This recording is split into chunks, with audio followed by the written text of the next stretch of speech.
విదేశాలకు వెళ్ళడానికి విజయసాయి రెడ్డికి అయితే అనుమతి అయితే వచ్చింది. ఫిబ్రవరి 10 నుంచి మార్చి 10 లోపు యూరోప్ మరియు నార్వే కంట్రీస్ లోకి ఫ్రాన్స్ మరియు నార్వే కంట్రీస్ కి వెళ్ళటానికి అనుమతి అయితే వచ్చింది. కానీ ఫిబ్రవరి 10 నుంచి మార్చి 10 లోపు ఎప్పుడైనా సరే 15 రోజులు మాత్రమే. విజయసాయి రెడ్డి 15 ఈ నెల రోజులు అడిగాడు విదేశాలకు వెళ్ళటానికి.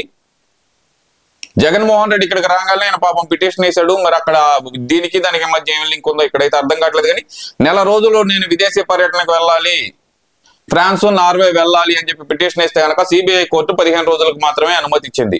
ఇప్పుడు ఆల్ ఆఫ్ సడన్ గా విజయసాయి రెడ్డి విదేశీ పర్యటన గురించి ఇప్పుడు సపరేట్ గా మాట్లాడుకోవాల్సిన విషయం ఏముంది అంటారా? ఒక రకంగా చెప్పాలంటే విజయసాయి రెడ్డి డిఎన్ఏ టెస్ట్ తప్పించుకోవటానికి దేశం వదిలి పరారవుతున్నాడని నేను అంటాను. దీనికి పక్కా సాక్ష్యాధారాలు అయితే దొరికినాయి. ఏ విధంగా అంటే గనక మొన్నటి వరకు ఏదైతే శాంతి అనే మహిళ గురించి, విజయసాయి రెడ్డి అనే ఇతని గురించి, సుభాష్ అనే లాయర్ గురించి ఎలాంటిదైతే కనుక కథనాలు నడిచినాయో మీరందరికీ తెలిసే ఉంటుంది.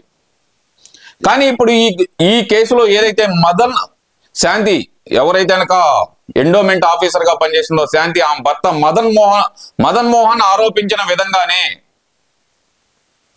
తనకి విజయసాయి రెడ్డికి కలిగిన అక్రమ సంతానమే ఆ బిడ్డ అంటూ మదన్ మోహన్ ఆరోపించిన విధంగానే ఈరోజు సుభాష్ కూడా బయటకు వచ్చి హైకోర్టులో పిటిషన్ అయితే వేశాడు.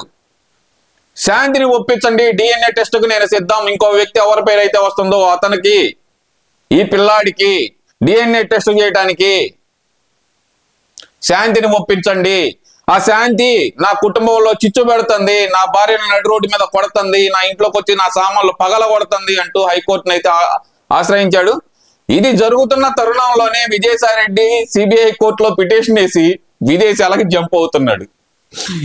ఏం తాత ఏం చేస్తున్నాను, వ్యవసాయం చేస్తానంటే గనక విజయసాయి రెడ్డి వ్యవసాయం చేస్తాను అంటున్నావు. ఇప్పుడు మళ్ళీ ఫ్రాన్స్ నార్వే వెళ్ళి అక్కడ కూడా వ్యవసాయం చేస్తున్నావా? ఎందుకు కొంపదీసి ముందర ఇక్కడ వ్యవసాయం చేసిన వ్యవసాయానికి ఫలసాయం ఎవరికో అప్పచెప్పి నాకు ఆ ఫలసాయానికి సంబంధం లేదని చెప్పి అంటున్నావు. కానీ ఇప్పుడు అతని అసలైన వ్యక్తే వచ్చి బయటికి అసలు నేను వ్యవసాయమే చేయలేదయ్యా, ఆ ఫలసాయం ఎవరితో తేల్చండి అంటున్నాడు. ఏమి చేశానంటే తేల్చడానికి నువ్వు సిద్ధమా? వ్యవసాయం చేసింది ఎవరో, ఫలసాయం ఎవరికంట కడుతున్నారు అనే దాని మీద స్ట్రైట్ గా చెప్తున్నానండి. ఇది జోక్ కాదు, చాలా సీరియస్ మ్యాటర్. ఈరోజు మదన్ మోహన్ ఆరోపించిన విధంగానే సుభాష్ అనే లాయర్ ఎవరైతే మొన్నటి వరకు బయటకు వచ్చి నేను అక్కడ హాస్పిటల్కి వెళ్ళి సంతకం పెట్టానో అంతవరకే నాకు పరిచయం ఉంది ఆమెతో అంటూ చెప్పిన లాయర్ సుభాష్, తర్వాత వాళ్ళిద్దరు ఫోటోలు ఏవైతే బయటకు వచ్చినాయో ఆ ఫోటోలు చూపించిన తర్వాత అవును నాకు ఆ అమ్మాయికి సంబంధం ఉంది అంటే ఒప్పుకొని తండ్రిగా ఒప్పుకున్న అదే వ్యక్తి, అదే లాయర్ సుభాష్ ఈ రోజు బయటకు వచ్చి హైకోర్టులో పిటిషన్ అయితే వేశాడు. ఏమని వేశాడు? నాకు ఆ బిడ్డకి ఇంకొక వ్యక్తి ఎవరో ఉన్నారు కదా, అతనికి అంటే ఇంకో వ్యక్తి ఎవరో కాదు, అతను విజయసాయి రెడ్డి. విజయసాయి రెడ్డి మీదే ఆరోపణలు వచ్చినాయి.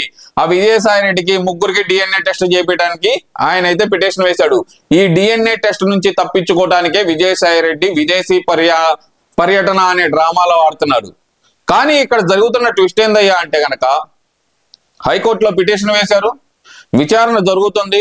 విచారణ జరిగే సందర్భంలోనే విజయసాయి రెడ్డికి విదేశీ పర్యటన గుర్తొచ్చింది. అదే రోజు సాయంత్రం ఏం చెప్పింది? 2 వారాల గడువు ఇచ్చింది హైకోర్టు ప్రతివాదులకు నోటీస్ ఇవ్వడానికి. అంటే ఈ ప్రతివాదులకు ఎవరైతే ఉన్నారో విజయసాయి రెడ్డి కానీ, శాంతి కానీ, మిగతా వాళ్ళు ఎవరైతే ఉన్నారో వాళ్ళకి నోటీస్ ఇవ్వడానికి 15 రోజులు అందుబాటులో లేకుండా వెళ్ళిపోతే గనక నేను మళ్ళీ నోటీస్ వచ్చేతలకి ఎప్పుడో మరుగున పడిపోతుంది అనే ఉద్దేశంతో విజయసాయి రెడ్డి విదేశీ పర్యటనకు వెళ్తున్నాడు. ముఖ్యంగా చూస్తే కనుక డిఎన్ఏ టెస్ట్ తప్పించుకోవడానికి మాత్రమే. ఏంటి? విజయసాయి రెడ్డి డిఎన్ఏ టెస్ట్ తప్పించుకోవడానికి మాత్రమే విదేశీ పర్యటన చేస్తున్నాడు అనేది ఇక్కడ పక్కాగా ప్రూవ్ అవుతుంది. ఇప్పుడు మదన్ చెప్పినట్టు లేదంటే కనుక సుభాష్ చెప్పినట్టు విజయసాయి రెడ్డి కనుక మదన్ డిఎన్ఏ టెస్ట్ కి సిద్ధమంటున్నాడు, సుభాష్ డిఎన్ఏ టెస్ట్ కి సిద్ధమంటున్నాడు. మరి విజయసాయి రెడ్డి నువ్వే తప్పు చేయకపోతే కనుక నువ్వు కూడా డిఎన్ఏ టెస్ట్ చేయించుకున్న తర్వాతే విదేశాలకు వెళ్లాల్సిందిగా మేము కోరుతున్నాము.